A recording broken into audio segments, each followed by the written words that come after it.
Forget the Statue of Liberty, forget Ellis Island, we're talking real New York, the kind most tourists never see. Roosevelt Island. 2 miles long, squeezed between Manhattan and Queens, a sliver of land, a time capsule, a world unto itself, visible from the skyscrapers but often overlooked. A quick tram ride away, yet a million miles from the city's hustle.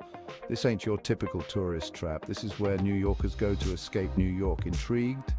You should be. Roosevelt Island is a study in contrasts. Cutting-edge architecture bumps up against crumbling ruins. Quiet promenades offer stunning skyline views, and a palpable sense of history hangs heavy, a reminder of the island's fascinating, often troubled past. This ain't no Central Park built for pleasure. Central Park, with its lush greenery and serene lakes, was designed as an urban oasis, a place where people could escape the hustle and bustle of city life. But Roosevelt Island, once known as Welfare Island, had a very different purpose. Roosevelt Island was once Welfare Island, a place of exile. It was a place where society sent those it wanted to forget. The sick, the poor, the mentally ill. The island was a repository for the city's unwanted, a stark contrast to the idyllic parks and recreational spaces found elsewhere in New York City. Hospitals, prisons, asylums, they housed the city's unwanted. These institutions were built to isolate and contain, to keep the problems of society out of sight and out of mind. The island was dotted with imposing structures, each one a testament to the harsh realities faced by its inhabitants. The ghosts of those institutions still linger, whispering in the wind. The dilapidated buildings, now overgrown with vegetation, stand as silent witnesses to a bygone era. They tell stories of suffering and neglect, of lives lived in the shadows. Smallpox, tuberculosis, mental illness. The island was a quarantine zone, a last resort. It was a place where the city's most vulnerable were sent to be forgotten. The medical wards and quarantine facilities were filled with those who had nowhere else to go, their only hope being the slim chance of recovery. Names like Blackwell's Island and Welfare Island tell their own story. These names evoke images of isolation and despair, of a place where hope was in short supply, but they also remind us of the resilience of the human spirit, of the ability to endure even in the face of overwhelming odds. But even in the darkness, there were glimmers of hope. Community events and gatherings provided moments of joy and connection, a brief respite from the harsh realities of life on the island. These moments of light remind us that even in the darkest of times, there is always a spark of hope, progressive reforms, innovative architecture, a striving for a better future. The early 20th century brought a wave of change to Roosevelt Island. Visionaries and reformers saw the potential for transformation, for turning the island into a place of progress and innovation. Architectural sketches and plans laid the groundwork for a new era, one that would eventually see the island shed its dark past.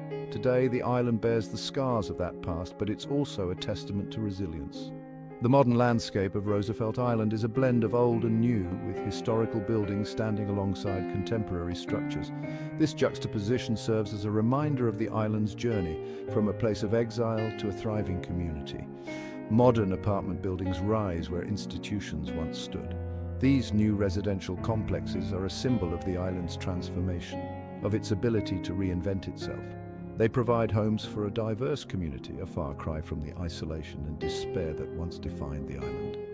Parks and promenades offer respite from the concrete jungle. These green spaces provide a place for residents to relax and unwind, to connect with nature and with each other. They are a testament to the island's commitment to creating a better quality of life for its inhabitants. Roosevelt Island is a work in progress, a constant negotiation between its history and its future. The island's transformation is ongoing, with each new development building on the foundations of the past. It is a place where history and modernity coexist, where the lessons of the past inform the vision for the future. Roosevelt Island stands as a symbol of resilience and hope, a testament to the power of transformation. First things first, you gotta get there. The journey begins with a sense of anticipation, a feeling that something extraordinary is about to unfold, and there's no better way than the Roosevelt Island Tramway. This isn't just a mode of transportation, it's an experience, a ride that offers a unique perspective of the city. This ain't your grandma's cable car. It's a modern marvel, a blend of engineering and artistry that glides effortlessly above the bustling streets below. It's a high-wire act, a vertical commute with a hell of a view. As you ascend, the cityscape transforms, revealing layers of history and architecture. Step into a glass cabin, feel the surge as you ascend. The sensation is both thrilling and serene, a rare combination that makes this journey unforgettable. Manhattan unfolds below, a glittering grid of steel and glass. Each building tells a story, each street a chapter in the city's grand narrative. The East River, usually a polluted afterthought, becomes a shimmering ribbon. From this height it glistens in the sunlight, reflecting the city's energy and vibrancy. Look north, you'll see the Queensboro Bridge, a steel behemoth connecting two worlds. It's a testament to human ingenuity, a structure that stands as a symbol of connection and progress. But the tramway is just the beginning. Once you step off, a new adventure awaits on Roosevelt Island. Once on the island, explore on foot. The island is a blend of tranquility and urban charm, offering a peaceful retreat from the city's hustle and bustle. Stroll along the promenade, take in the skyline. The views are breathtaking, a perfect backdrop for a leisurely walk. Rent a bike, feel the wind in your hair. The island's bike paths are perfect for a relaxing ride, offering scenic views at every turn. Or just find a bench, grab a coffee and watch the world go by. It's a place to unwind, to reflect and to appreciate the simple pleasures of life. Discover the island's rich history. Visit landmarks like the Octagon and Blackwell House, each with its own unique story to tell. Have a picnic on the lush green lawns. It's a perfect spot for families and friends to gather, to share a meal and create memories. As the day comes to an end, watch the sunset paint the sky in hues of orange and pink. It's a magical moment, a fitting end to a day of exploration and discovery, and as night falls, the city lights twinkle in the distance, a reminder of the vibrant metropolis just across the river. Roosevelt Island offers a unique perspective, a chance to see the city from a different angle. When it's time to head back, the tramway awaits to take you on another breathtaking ride. The journey may be over, but the memories will last a lifetime. The Tramway and Beyond, it's more than just a trip, it's an experience that stays with you, a journey that captures the essence of New York City. Now let's talk about the spooky stuff. The Smallpox Hospital, a Gothic ruin crumbling on the island's southern tip. This place, once a symbol of medical advancement, now stands as a ghostly relic of the past. Once a beacon of hope, now a haunting reminder of a time when disease ravaged the city.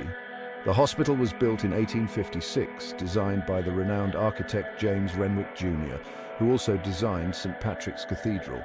It was a state-of-the-art facility for its time, dedicated to treating smallpox patients. Imagine the wards, filled with the sick and dying, the air thick with the smell of antiseptics and the sound of hushed whispers. Doctors and nurses, clad in white, moving swiftly through the corridors, doing their best to save lives in the face of a relentless disease. The smell of carbolic acid, the desperate prayers, the constant fear. The hospital was a place of both hope and despair, where the battle between life and death was fought daily. The medical equipment, now rusted and obsolete, once represented the cutting edge of medical science. The hospital closed in the 1950s, left to decay. After serving its purpose for nearly a century, the hospital was abandoned, its walls left to crumble and its history to fade into obscurity. Nature reclaimed the building, vines snaking through windows, trees bursting through the roof. The once sterile environment of the hospital has been overtaken by the wild, a stark contrast to its former state. It's a photographer's dream, a goth's paradise. The eerie beauty of the ruins attracts artists and photographers from all over, each trying to capture the haunting essence of the place. But more than that, it's a powerful symbol of human vulnerability, of the fragility of life. The ruins stand as a testament to the countless lives that were touched by the hospital, both saved and lost. Stand before those crumbling walls and you can almost hear the echoes of suffering, the whispers of forgotten souls. The hospital may be in ruins, but its legacy lives on, a poignant reminder of a time when humanity faced one of its greatest challenges. From darkness to light, at the island's northern tip lies Four Freedoms Park, a tribute to President Franklin D. Roosevelt, a place of serene beauty, a stark contrast to the island's turbulent past. Granite blocks precisely arranged create a sense of order, of permanence.